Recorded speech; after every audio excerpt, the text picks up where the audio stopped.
An ancient mystery persists over the purpose of a staggering Roman garment made out of the skin of a fearsome Nile crocodile. The costume, which is believed to date from the 3rd or 4th century AD, was found in Manfalut, Egypt, and resides in the British Museum. There are competing theories as to the purpose of this curious artefact. One is that it was an underlayer to cushion a metal cuirass and extend flexible protection to the shoulders and thighs. Another suggests that it was a religious costume. The tough crocodile skin texture is reminiscent of metallic scale armour of the time, which resembled fish scales fixed on a flexible undergarment. It is possible the item dates to a period approximately a century later, when some Roman soldiers ditched wearing metal armour. The crocodile scalp headdress could equally have been used for protection against some forms of attack, or for ritual, ceremonial purpose. And those two concepts are not in fact mutually exclusive. The cap part of the garment appears to be wide enough to fit over a helmet, so may even be a local adaptation of the tradition of Roman standard-bearers and trumpeters wearing skins of ferocious beasts over their helmets. In the case of wolves, this can be seen as a later continuation of a very old practice, that of the Proto-Indo-European Koryos. These were male war bands which consisted of allegedly shape-shifting warriors wearing animal skins to assume the nature of wolves or dogs. This is seen later in Norse contexts with the Ulfhethnar or berserkers donning wolf or bear pelts to assume the savagery of the animals in battle. This process likely consisted of far more than warriors simply wearing the beast's skins, but also taking part in rhythmic spear dances, ritual chanting, and the use of psychoactive substances to whip themselves into a frenzy. This is brilliantly demonstrated in a vivid scene from the recent film The Northman. Returning to the crocodile artifact, what might its role look like in a religious context? Well, the ancient Egyptians worshipped a god called Sobek, who was associated with the river Nile, fertility and, as we shall see unsurprisingly, crocodiles. Most often depicted as a crocodile-headed man or as a full crocodile, the deity held significant place in the pantheon of Egyptian gods, with temples and cult centres dedicated to his veneration throughout ancient Egypt. Central to the worship of Sobek was the belief in his protective and nurturing powers, particularly in relation to the Nile. The Nile was the lifeblood of ancient Egypt, providing fertile land for agriculture and sustaining the population. However, it was also a source of danger, with unpredictable floods and the presence of crocodiles posing threats to those who relied on its waters.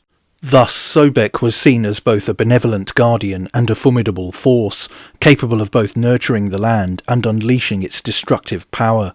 In temples dedicated to Sobek, priests conducted rituals and ceremonies to honour the deity and seek his favour. These rituals often involved offerings of food, drink and incense, as well as prayers and chants praising Sobek's greatness. Crocodile mummies, believed to be sacred manifestations of Sobek himself, were also a common feature in these temples. These mummies were treated with reverence and were often housed in special chambers within the temple complex. One of the most famous cult centres of Sobek was the city of Crocodilopolis, known in ancient times as Shedet, and located in the Fayoum region of Egypt. Crocodilopolis was home to a large temple dedicated to Sobek, where the god was worshipped with great fervour. The city's association with Sobek was so strong that it became synonymous with the deity, earning it the nickname Crocodilopolis, or City of the Crocodile. The worship of Sobek extended beyond the confines of formal temples and cult centres, and possibly beyond Egypt entirely. Throughout ancient Egypt, people from all walks of life offered prayers and made offerings to Sobek in times of need, seeking his protection and blessings. Artefacts such as amulets and figurines depicting Sobek have been found in tombs and households, indicating the widespread popularity of the god and the belief in his powers. Sobek's association with fertility and procreation also made him a significant figure in Egyptian mythology and religious symbolism. As a deity associated with water and the Nile, Sobek was often linked to the annual flooding of the river, which brought renewal and fertility to the land. In this context, Sobek was seen as a potent symbol of regeneration and abundance, capable of bringing life and prosperity to the people of Egypt. The worship of Sobek continued for thousands of years, evolving and adapting over time as Egyptian society changed. Even after the decline of ancient Egyptian civilization, remnants of Sobek's cult persisted, with his influence felt in later periods of Egyptian history. While Sobek was primarily an Egyptian deity, there is evidence to suggest that his worship extended beyond Egypt's borders, particularly during the time when Egypt was under Roman rule. During this time, the Roman Empire absorbed and integrated many aspects of Egyptian culture and religion into its own belief systems. Sobek, with his association with fertility and the Nile, may have appealed to the Romans as a powerful and protective deity. Additionally, the crocodile, an animal sacred to Sobek, held symbolic significance in Roman culture as well, representing strength and ferocity. In Roman Egypt, temples dedicated to Sobek continue to exist, although they may have been modified or repurposed to fit Roman religious practices. It's likely that some Romans living in Egypt adopted aspects of Sobek worship, either out of genuine belief or as a way to integrate into local customs.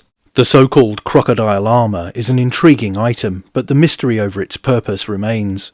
Like Sobek, protector and bringer of abundance, as well as ferocious threat and destructive force, it can be seen in two ways. So was it part of a Roman soldier's battle kit, or the leathery robes of a cultic adept? What do you think? Let me know in the comments below, and don't forget to like, share, and most importantly subscribe. And you can also support the channel on Subscribestar via the link in the description, or via YouTube Super Thanks. Thanks for watching. Bye for now.